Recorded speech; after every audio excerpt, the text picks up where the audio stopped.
আমি নফল সালাত যেমন ইশরাক, দোহা এবং আরো যেসব নামাজ আছে সেগুলো কখন কিভাবে আদায় করবে এ সম্পর্কে জানতে চাই। নফল নামাজ, বিশেষ করে ইশরাক, দোহা, তাহাজ্জুদ, এগুলোর টাইমিংটা কি এ সম্পর্কে প্রথম কথা হলো যে ৫ ওয়াক্ত নামাজের পর, ফরজ নামাজের পর, ওয়াজিব নামাজের পর নফল নামাজগুলোর মধ্যে সবচেয়ে গুরুত্বপূর্ণ নফল নামাজ কোনটা? তাহাজ্জুদ। তাহাজ্জুদের চেয়ে গুরুত্বপূর্ণ কোনো নফল নামাজ আর হতে পারে না। এই জন্য তাহাজ্জুদটা আমাদের পড়ার চেষ্টা করা দরকার। এটার টাইমটা শুরু হয় এশার নামাজের পর থেকে, শেষ হয় কখন? ফজরের ওয়াক্ত হওয়ার আগ পর্যন্ত। এই জন্য আমাদের কাজ হবে ভোর রাতে উঠে তাহাজ্জুদ পড়া, সেটা সবচেয়ে উত্তম। সে যদি না পারেন তো অন্তত তাহাজ্জুদের নিয়তে, কিয়ামুল লাইলের নিয়তে রাতে শোয়ার আগে 2 রাকাত 4 রাকাত নামাজ পড়লেও সেটা তাহাজ্জুদের মধ্যে গণ্য হবে। যদিও তাহাজ্জুদের সবচেয়ে ভ্যালুয়েবল টাইম হলো ভোর রাত।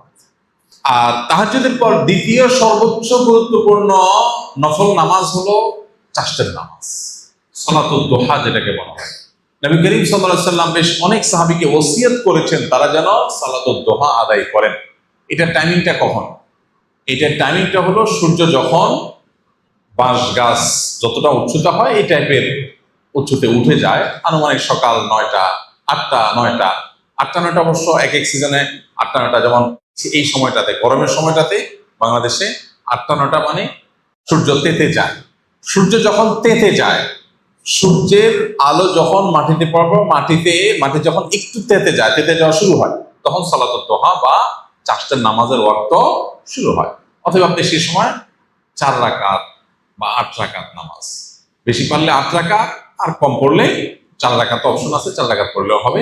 আর 8 রাকাত পড়তে পারলে আরো ভালো হয়। সালাতুদ দোহা বা চাষতের নামাজ পড়বেন।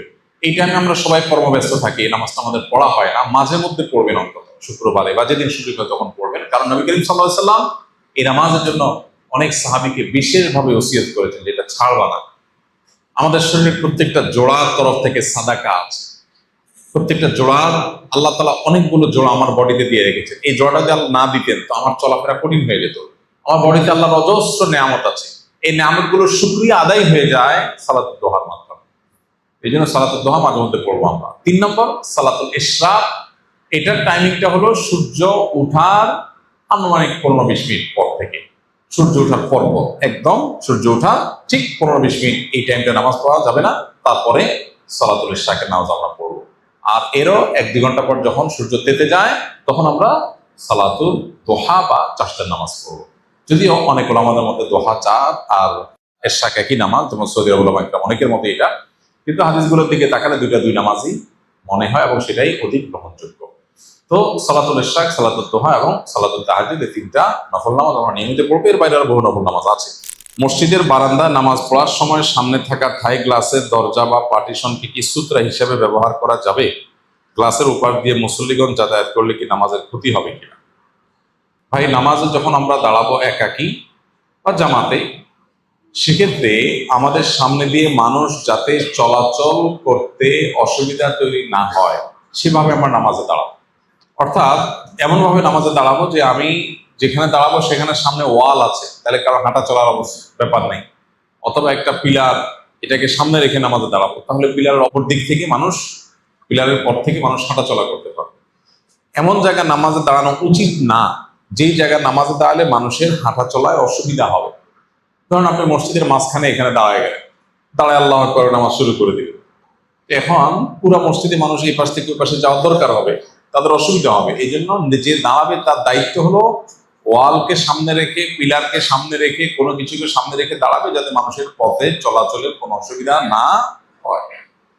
এই জন্যই নবী আলাইহিস সালাম আমাদেরকে, যদি ওয়াল বা পিলার সামনে নিয়ে দাঁড়াবার মতো পরিবেশ পরিস্থিতি না থাকে, সবসময় ওয়ালের সামনে যে পাওয়া যায় না, মসজিদে অনেক মানুষ, তাহলে সেক্ষেত্রে সামনে কিছু একটা দিয়ে, সূত্রা বলে যেটাকে, 1 হাত বা তার চেয়ে একটু বড় লাঠি, এটা দিয়ে তারপর নামাজ পড়তে বলেছে। তো আমরা লাঠি বা এই জাতীয় কোনো কিছু দিয়ে নামাজ পড়বো, যাতে করে ওইটার বাহিরের সাইডে দিয়ে মানুষ চলাচল করতে পারে এবং নামাজের মনোযোগ যাতে নষ্ট না হয়। নামাজি ব্যক্তির সামনে দিয়ে হাঁটা চলা নিষিদ্ধ। যারা হাঁটা চলা করবে তারা গুনাহগার হবে। তো যাতে অন্য কেউ আমার কারণে গুনাহগার না হয় সেটা আমাকে খেয়াল রাখতে হবে। আবার একই সাথে নামাজি ব্যক্তির ঠিক কাছাকাছি সামনে দিয়ে হাঁটলে তার নামাজের মনোযোগটা নষ্ট হবে। এই জন্য সূত্রা দিয়ে রাখবে, যাতে সূত্রার বাহিরের সাইড দিয়ে মানুষ হাঁটাচলা করে এবং তার মনোযোগ নষ্ট না হয়। এখানে যেটা জানতে চেয়েছেন যে বারান্দা নামাজ পড়ছেন, সামনে গ্লাস আছে, গ্লাসের পার্টিশন আছে, তাহলে এটা সুতরার কাজ দিবি কিনা? উত্তর হলো হ্যাঁ দিবি, কারণ এটাও পার্টিশনিং। গ্লাস থাকলেও সেটা কি পার্টিশন। তবে স্বচ্ছ গ্লাস থাকলে যদি অপর প্রান্তে সবকিছু দেখা যায়, তো সেক্ষেত্রে নামাজি ব্যক্তি তার নজরকে সেজদার দিকে, সেজদার জায়গার মধ্যে সীমাবদ্ধ রাখবে, যাতে করে সামনে সোজাসুজি নজর না যায়।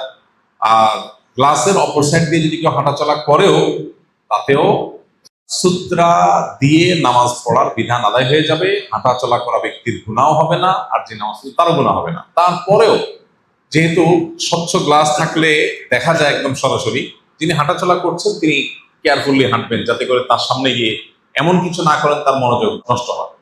ধরুন আপনি গ্লাসের অপর সাইডে আসেন, নামাজি ব্যক্তি আপনাকে দেখছেন বরাবর সামনে, এখানে দাঁড়া দাঁড়ায় কথা বলতেছেন, একটু সরে যেয়ে কথা বলেন, কারণ একটা লোক নামাজ পড়ছে, তার কনসেন্ট্রেশন নষ্ট হবে। বাকি গ্লাসের যে পার্টিশন সেটাও সুতরার কাজ দিবে, তাতেও সুতরা রাখার যে দায় সেটা থেকে মুক্ত হওয়া যাবে ইনশাআল্লাহ। আমরা বাংলাদেশে বসে ভিপিএন বা আইপি ব্যবহার করে বিভিন্ন দেশের ভার্চুয়াল নম্বর দিয়ে ফেসবুক, টেলিগ্রাম, হোয়াটসঅ্যাপ ইত্যাদি অ্যাকাউন্ট তৈরি করে বিক্রি করি। ক্রেতারা এই অ্যাকাউন্টগুলো কি কি কাজে ব্যবহার করে তা আমাদের জানা থাকে না। এই উপায়ে অ্যাকাউন্ট তৈরি করে বিক্রি করা শরীরের দৃষ্টিতে কতটুকু? মৌলিকভাবে কোনো অ্যাকাউন্ট ওপেন করতে গিয়ে আপনার পরিশ্রম হয়েছে, কষ্ট হয়েছে, সেটা আপনি করেছেন, করে বিক্রি করেছেন, এটা মৌলিকভাবে কোনো নাজায়েজ কাজ না। আমাদের দেশে অনেক ছোট ছোট আপনার ইন্টারনেট সার্ভিসের সেবা দেওয়ার দোকানগুলো আছে গ্রামে গঞ্জে, তারা দেখা যায় এরকম ছোটখাটো কোনো দোকান এর মাধ্যমে অ্যাকাউন্ট ওপেন করে দেয়। 10 মিনিট 20 মিনিট লাগলো, আমি একটা ইমেল ক্রিয়েট করলাম, একটা ফেসবুক আইডি ক্রিয়েট করলাম, আমার পরিশ্রম গেল, নেট গেল, আমি তার জন্য বিনিময় নিলাম, যৌক্তিক এবং গ্রহণযোগ্য বিনিময় নিলাম, এটা নাজায়েজ কোনো কাজ না। কিন্তু এই যে ভিপিএন দিয়ে বিভিন্নভাবে আপনার প্রচুর পরিমাণে অ্যাকাউন্ট তৈরি করে সেগুলো বিক্রি করলে সাধারণত এগুলো স্ক্যামিং এর ইউজ হয় এবং এগুলো দিয়ে অনেক প্রতারণা হয়ে থাকে, সেটা বলা বাহুল্য। যদি আপনি সেটা মোটামুটি পরিষ্কার থাকেন এবং আপনি জানেন যে এই অ্যাকাউন্টগুলো বিভিন্ন অন্যায় কাজে ব্যবহার হয়, তাহলে সেক্ষেত্রে সেটা বেচা কিনা জায়েজ হবে না। আপনি যদি জানেন যে এটা এই কাজেই ব্যবহার হবে, তাহলে সেটা করা আপনার জন্য জায়েজ হবে না, অন্যথায় এটা জায়েজ হতে পারে। আর্থিক অবস্থা খুব একটা ভালো না, তবে উমরা করার নিয়ত করেছি, কিন্তু শুনেছি উমরা করলে নাকি বড় হজ করা বা ফরজ বাধ্যতামূলক হয়ে যায়। এটা কি সত্য? না, এটা ভুল কথা। উমরা করলে হজ করতেই হবে এমন কোনো কথা নেই, কারণ তৌফিক আছে উমরা করার, শুধু তিনি উমরা করেছেন, হজ করার তৌফিক নেই, তিনি করেন নাই, তাতে তার কোনো গুনাহ হবে না।